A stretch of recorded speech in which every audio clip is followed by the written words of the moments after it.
بسم اللہ الرحمن الرحیم۔ سلسلہ دروس احیاء-ال-علوم بحمد اللہ تعالی۔ آج ہمارا درس نمبر 99 ہے۔ 98 دروس ہمارے مکمل ہو چکے۔ مدینہ پاک کی عظمت و شان کے متعلق ہمارے دروس چل رہے تھے، تو وہی سلسلہ آگے بڑھاتے ہیں۔ یقیناً مدینہ پاک کی عظمت و شان جس انداز میں حضور نبی کریم صلی اللہ تعالیٰ علیہ وسلم اور اس کے علاوہ اصحاب رسول رضوان اللہ تعالیٰ علیہم اجمعین، اولیاء کاملین، بزرگان دین، مشائخ نے بیان کی، علماء حقہ نے بیان کی، کوئی شخص اس بات کا اندازہ نہیں لگا سکتا کہ اس خطہ سرزمین کو کریم رب نے کتنی شان و عظمت سے مالا مال فرمایا ہے۔ حضرت سیدنا امام مالک رحمۃ اللہ تعالیٰ علیہ تو کوشش کیا کرتے تھے، آپ نے ساری زندگی مدینہ پاک کے اندر گزاری، اتنی محبت و عقیدت کیا کرتے تھے، اور آپ نے زندگی کے اندر فقط ایک حج کیا، اس خوف کی وجہ سے کہ کہیں ایسا نہ ہو کہ میں مدینہ پاک سے باہر نکل جاؤں اور کہیں ایسا نہ ہو کہ مجھے موت آ جائے۔ موت کے خوف کی وجہ سے حضرت سیدنا امام مالک رحمۃ اللہ تعالی علیہ نے ساری زندگی مدینہ پاک کے اندر گزار دی۔ امام شافعی رحمۃ اللہ تعالی علیہ، امام غزالی علیہ رحمہ نے لکھا، حضرت سیدنا امام شافعی رحمۃ اللہ تعالی علیہ خود ارشاد فرماتے ہیں کہ میں نے حضرت سیدنا امام مالک رحمۃ اللہ تعالی علیہ کے دروازے کے باہر، مطلب گھر کے باہر، مصر کے عظیم الشان خوبصورت گھوڑوں کو دیکھا، جن میں بڑے عمدہ قسم کے گھوڑے شامل تھے۔ امام شافعی کہتے ہیں کہ میں نے امام مالک سے کہا کہ آپ ان گھوڑوں کو استعمال کیوں نہیں کرتے، مطلب آپ ان پر سواری کیوں نہیں کرتے، آپ ان پر سوار ہوا کریں، ان کو لے جایا کریں۔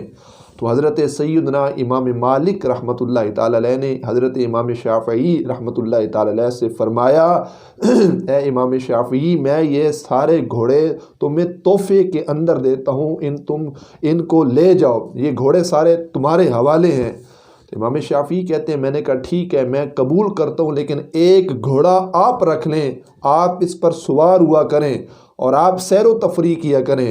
امام مالک رحمۃ اللہ تعالی علیہ نے کمال جواب ارشاد فرمایا کہ جس مقام پر میں رہتا ہوں، فرمایا کہ مدینہ پاک، فرمایا جہاں حضور نبی کریم صلی اللہ علیہ وآلہ وبارک وسلم کا روضہ انور ہے، فرمایا میں یہ کیسے گوارا کر سکتا ہوں کہ جو سرکار مدینہ صلی اللہ علیہ وسلم کا شہر ہے، کہ میں گھوڑے کے اوپر بیٹھ کر اس زمین کو گھوڑے کے پاؤں کے نیچے روند ڈالوں۔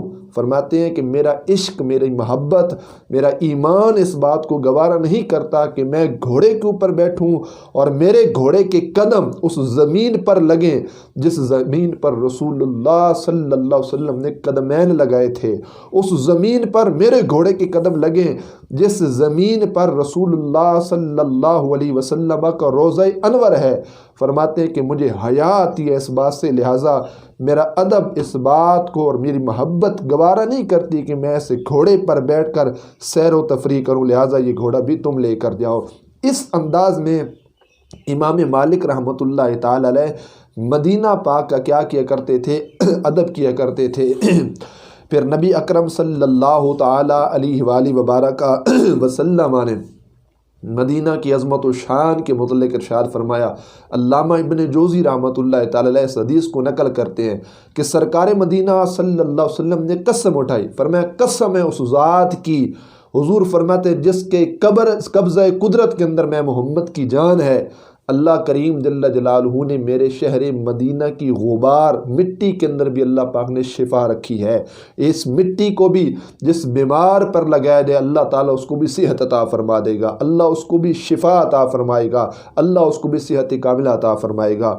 پھر اس حوالے سے دیکھا جائے شیخ عبدالحق محدث دہلوی رحمۃ اللہ تعالی علیہ، بہت بڑے محدث ہیں، شیخ محقق رحمۃ اللہ تعالی علیہ، وہ خود ارشاد فرماتے ہیں کہ مدینہ پاک کی مٹی کے اندر اللہ پاک نے واقعتاً شفا رکھی ہے۔ اور شیخ عبدالحق محدث دہلی کیا فرماتے ہیں، آپ ارشاد فرماتے ہیں کہ میں مدینہ منورہ کے اندر تھا، اور شیخ محقق فرماتے ہیں کہ میرے پاؤں کے اندر ورم آ گیا، پاؤں دکھنے لگ گیا، پاؤں کے اندر تکلیف آ گئی، پاؤں کے اندر موچ آ گیا۔ شیخ محقق کہتے ہیں کہ جب میرے پاؤں میں درد ہونے لگا، ورم آ گیا، تو آپ ارشاد فرماتے ہیں کہ مجھے ڈاکٹرز حکماں نے کہا کہ اس کو باعث ہلاکت سمجھو، یہ پاؤں تمہارا کبھی ٹھیک نہیں ہو سکتا۔ علاج کے لیے کبھی دائیں گیا کبھی بائیں گیا، تمام تجربہ کار قسم کے جو لوگ علاج کرنے والے تھے انہوں نے کہا شیخ محقق اب یہ تمہارا پاؤں جو ہے وہ ختم ہو جائے گا، یہ ٹھیک نہیں ہو سکتا۔ آپ فرماتے ہیں کہ میں نے مدینہ پاک کی جب مٹی کو استعمال کیا، مدینہ کی مٹی کو جب میں نے اپنے پاؤں پر لگایا تو کریم رب ذوالجلال کریم رب نے کیا کیا، اس پاؤں کو صحت کاملہ عطا فرما دی ہے۔ آپ فرماتے ہیں صحت کیوں نہ ملتی؟ حضور نبی کریم علیہ السلام کا فرمان ذیشان ہے، اللہ کریم جل جلالہ نے میرے شہر مدینہ کی مٹی کے اندر اللہ پاک نے شفا رکھی ہے۔ حضور کا چونکہ فرمان ہے تو کیسا سچ ثابت ہوا۔ پھر اسی طرف بات اگر میں آگے بڑھانا چاہوں، مولوی عاشق الہی، یہ دوسرے مسلک کا ہے، دیوبندی مسلک کا، اس نے خود لکھا کہ سفر حج میں میرے چچا بھی میرے ساتھ تھے اور وہ منہ کے ورم کے اندر تکلیف کے اندر مبتلا ہو گئے، منہ کا درد ان کو شروع ہو گیا۔ میں نے یہ پریشانی مولوی خلیل احمد وہ بھی دیوبندی تھے ان کو بتائی جب، تو انہوں نے انہوں نے کہا کہ گھبراؤ نہیں، صبر کرو۔ ہم نے کہا جی منہ میں شدید تکلیف ہے تو ہم کیسے اس پر صبر کریں، یہ برداشت نہیں ہو رہی۔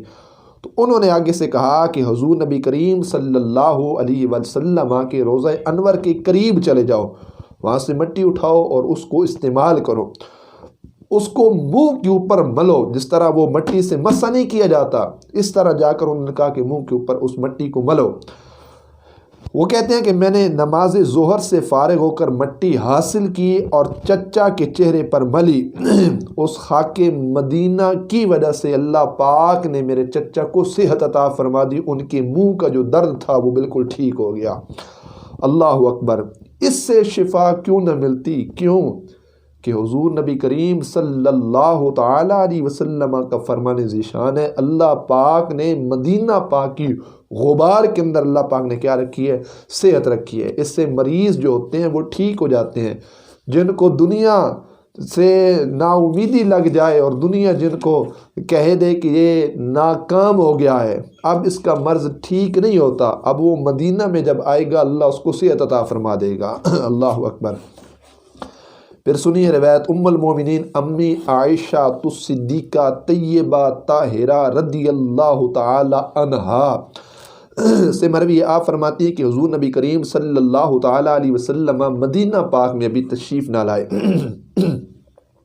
سرکار مدینہ صلی اللہ تعالی علیہ وآلہ وبارک وسلم کی آمد سے قبل اما عائشہ خود فرماتے ہیں کہ جہاں اس کا پانی جو تھا وہ بڑا بد مزہ تھا اور بدبودار تھا، اس کی آب و ہوا درست نہ تھی، لوگ بیمار ہوا کرتے تھے، جن میں سے چند اصحاب رسول صلی اللہ تعالیٰ علیہ وسلم بھی کیا ہو گیا؟ بیمار ہو گیا، ان کو بخار نہ لگ گیا۔ کہتے ہیں میں نے رسول اللہ صلی اللہ تعالیٰ علیہ وآلہ وبارک وسلم سے ان کی عیادت کے لیے اجازت طلب کی کہ میں ان کا حال پوچھاؤں، تو حضور نبی کریم صلی اللہ تعالیٰ علیہ وسلم نے اجازت عطا فرمائی کہ ٹھیک ہے ان کا حال پوچھ آؤ۔ یہ جو واقعہ ہے یہ پردے کے حکم سے پہلے کا ہے، اس وقت پردے کی جو فرضیت کا معاملہ اس سے پہلے کا یہ واقعہ ہے۔ کہتی ہیں کہ میں نے دیکھا کہ وہ شدید قسم کے بخار میں مبتلا تھے۔ سب سے پہلے میں حضرت ابو بکر صدیق رضی اللہ تعالیٰ عنہ جو اما عائشہ پاک کے ابا جی تھے رضی اللہ تعالیٰ عنہ، اما عائشہ اپنے والد گرامی کی بارگاہ میں پہنچی تو میں نے کہا ابو جی آپ کا کیا حال ہے؟ یہ سن کر حضرت ابو بکر صدیق رضی اللہ تعالیٰ عنہ اتنے بیمار تھے کہ انہوں نے کہا کہ ہر آدمی اپنے اہل خانہ کے پاس صبح کرتا ہے، اور آگے امام حضرت ابو بکر صدیق نے کیا فرمایا؟ وَالْمَوْتُ أَدْنَىٰ مِنْ شِرَاكِ نَعْلِهِ، انہوں نے کہا موت تو اتنی قریب ہو گئی ہے جتنا جوتی کا تسمہ جو ہوتا ہے وہ جوتی کے قریب ہوتا ہے، اتنی موت قریب ہے، اسی بیماری کے اندر ہم نے فوت ہو جانا ہے۔ اللہ اکبر! عامر بن فہیرہ کے قریب گئی، اماں عائشہ کہتی ہیں تو انہوں نے بھی یہ بات کی، لقد وجدت الموت قبل ذوقہ، وہ تو کہتے ہیں ہم نے موت کا ذائقہ موت کے آنے سے پہلے چکھ لیا ہے، ہم تو اتنے بیمار ہیں، ہر ساتھ ہماری موت ہے، ہم نہیں بچ پائیں گے۔ اللہ اکبر، اللہ اکبر۔ پھر اس کے بعد باقی حضرت بلال وہ بھی بخار کے اندر مبتلا تھے، ان کے پاس گئی تو انہوں نے بھی اسی انداز میں کہا کہ اب بچنے کی کوئی امید نہیں ہے، شدید قسم کے وہ بیمار تھے۔ اللہ اکبر۔ ام المومنین اماں عائشہ صدیقہ رضی اللہ تعالی عنہا کہتی ہیں کہ میں حیران ہوئی، پریشان ہوئی کہ یہ تو بڑے سخت بیمار ہیں جن کو کوئی امید نہیں ہے۔ بارگاہ رسالت مآب صلی اللہ علیہ وسلم نے اماں عائشہ پاک صدیقہ طیبہ طاہرہ رضی اللہ تعالی عنہا نے جب اپنا معاملہ پیش کیا تو ہمارے آقا صلی اللہ تعالی علیہ وآلہ وبارک وسلم نے دعا کی، اللہم حبب الینا المدینہ کما حببتا الینا مکہ او اشد، اے اللہ مدینہ ہمارے لیے محبوب بنا جیسا تو نے مکہ کو محبوب بنایا، مکہ سے بڑھ کر مدینہ ہمارے لیے کیا بنا؟ محبوب بنا۔ اور آگے نبی کریم علیہ السلام نے ارشاد فرمایا، یا اللہ کیا کر ہماری آب و ہوا کو صحت بخش، اس کی آب و ہوا سے کوئی شخص کوئی انسان بیمار نہ ہو، اس کی آب و ہوا ایسے ہو کہ جس کو لگے اللہ اس کو بھی شفا عطا فرما دے، وہ بھی ٹھیک ہو جائے۔ یہ بات کی اور آگے نبی کریم صلی اللہ علیہ وسلم نے دعا کی، وبارک لنا فی ساعہا ومدہا، اے اللہ ہمارے ساع کے اندر بھی برکت عطا کر، مد کے اندر بھی کیا کر؟ برتن عطا فرما، پیمانوں اور وزنوں کے اندر اے اللہ برکت عطا فرما۔ اللہ اکبر، اللہ اکبر۔ اور آگے نبی کریم علیہ السلام نے فرمایا کہ یا اللہ اس کی آب و ہوا کو جحفہ، وہ ایک مقام ہے، اس کی طرف منتقل فرما، ہمارا مدینہ جو ہے وہ ان بیماریوں سے کیا ہو جائے؟ پاک و صاف ہو جائے۔ اللہ اکبر۔ تو یہ نبی کریم علیہ السلام کی دعا کا اثر ہوا کہ حضور خود ارشاد فرماتے ہیں، اللہ کی عزت کی قسم جس کے قبضہ قدرت کے اندر میں محمد کی جان ہے، اللہ نے وہ شان اور وہ صحت عطا فرمائی مدینہ پاک کو کہ اللہ تعالیٰ جل جلالہ نے مدینہ پاک کی آب و ہوا کے اندر بھی اللہ پاک نے صحت عطا فرما دی ہے۔ سبحان اللہ تعالیٰ و بحمدہ۔ پھر دوسری حدیث جس کو امام بخاری رحمۃ اللہ تعالیٰ علیہ نے نقل کیا، ابن عمر رضی اللہ تعالیٰ عنہما سے یہ روایت ہے۔ ابن عمر نے کیا فرمایا؟ قال رسول اللہ صلی اللہ تعالیٰ علیہ وسلم رأیت امرأۃ سوداء سائرۃ الرأس، رسول اللہ صلی اللہ تعالیٰ علیہ وسلم نے فرمایا میں نے ایک سیاہ رنگ والی عورت کو دیکھا جس کے بال بکھر ہوئے تھے، وہ مدینہ سے نکل کر ایک دوسرے علاقہ کی طرف چلی گئی۔ اللہ اکبر۔ پھر نبی کریم علیہ السلام نے فرمایا کہ میں نے اس خواب کی تعویل یہ کی ہے کہ مدینہ کی وبا جو ہے اللہ پاک جل جلالہ نے اس کو منتقل فرما دیا ہے، کس کی طرف؟ مقام معیہا کی طرف۔ اللہ پاک جل جلالہ نے اس کی آب و ہوا جو خراب تھی مدینہ پاک، اس کو آب و ہوا کو مقام معیہا کی طرف اللہ پاک نے منتقل فرما دی اور مدینہ کو اللہ پاک نے پاک و صاف فرما دیا۔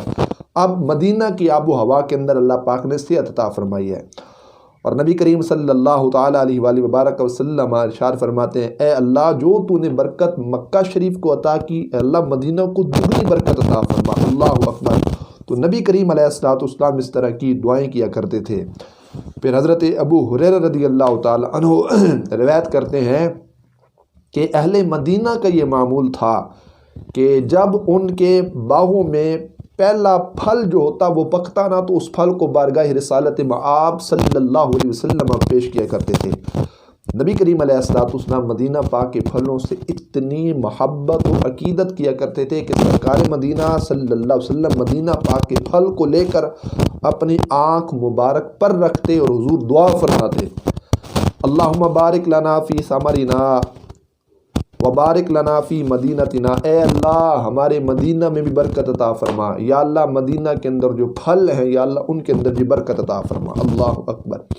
وبارک لنا فی ساعنا وبارک لنا فی مدنا، اے اللہ ہمارے ساؤں میں بھی برکت عطا فرما، ہمارے مد کے اندر بھی، پیمانے وزنوں کے اندر بھی یا اللہ برکت عطا فرما۔ اے اللہ اللہ، اس طرح کی نبی کریم صلی اللہ علیہ وسلم کیا کرتے؟ دعا فرماتے۔ اور نبی کریم علیہ السلام نے فرمایا مدینہ میں داخل ہونے والے راستوں پر اللہ تعالی جل جلالہ نے فرشتے مقرر کر دیے ہیں جو ان کی نگہبانی کرتے ہیں۔ نہ اس کے اندر مطلب مدینہ کے اندر طاعون داخل ہوگا، نہ دجال داخل ہوگا۔ طاعون کے مرض سے حفاظت کے لیے رب کی رحمت کے فرشتے کھڑے کر دیے گئے ہیں۔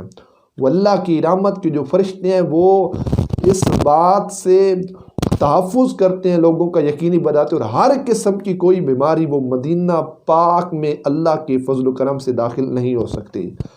اللہ اکبر اللہ اکبر۔ پھر نبی کریم علیہ السلام نے ارشاد فرمایا جس نے اہل مدینہ کو ظلم جس نے کیا، مدینہ والوں پر خوف زدہ کیا، جس نے مدینہ والوں کو ڈرایا، مدینہ والوں پہ ظلم کیا، سرکار مدینہ علیہ السلام فرمایا تو اس پر اللہ کریم کی، فرشتوں کی اور سب لوگوں کی پھٹکار ہوگی۔ اللہ اللہ اللہ، مطلب اس پر اللہ کی لعنت ہے، فرشتوں کی لعنت ہے، سارے لوگوں کی لعنت ہے۔ اور اللہ تعالیٰ جل جلالہ اس شخص سے قیامت کے دن نہ عذاب پھیرے گا، مطلب عذاب اس سے نہیں پھیرے گا، ضرور اس کو عذاب دے گا جو مدینے والوں کو ڈراتا ہے، دھمکاتا ہے، خوف زدہ کرتا ہے، جو مدینہ والوں پہ ظلم کرتا ہے۔ اور آگے نبی کریم علیہ السلام ارشاد فرماتے کوئی معاوضہ اس شخص سے قبول نہیں کیا جائے گا، بالمثال اگر قیامت کے دن وہ روئے زمین وما فیہا جو کچھ اس کے اندر ہے سارا بھی رب کو دے دے کہ رب مجھے معاف کر دے، تو سرکار فرماتے اللہ اس کو کبھی معاف نہیں کرے گا جو میرے شہر میں رہنے والے لوگوں پہ ظلم کرتا ہے، مدینہ والوں کو ڈراتا ہے، دھمکاتا ہے، ظلم کرتا ہے، زیادتی کرتا ہے۔ تو مدینہ پاک کی بڑی عظمت و شان ہے۔ اللہ ہم سب کو مدینہ کا ادب و احترام کرنے کی توفیق عطا فرمائے۔ پھر روضہ رسول صلی اللہ علیہ وسلم، اس کی شان و عظمت کیا ہے انشاءاللہ اگلے درس میں بیان کیا جائے گا۔ اللہ تعالیٰ عمل کی توفیق عطا فرمائے۔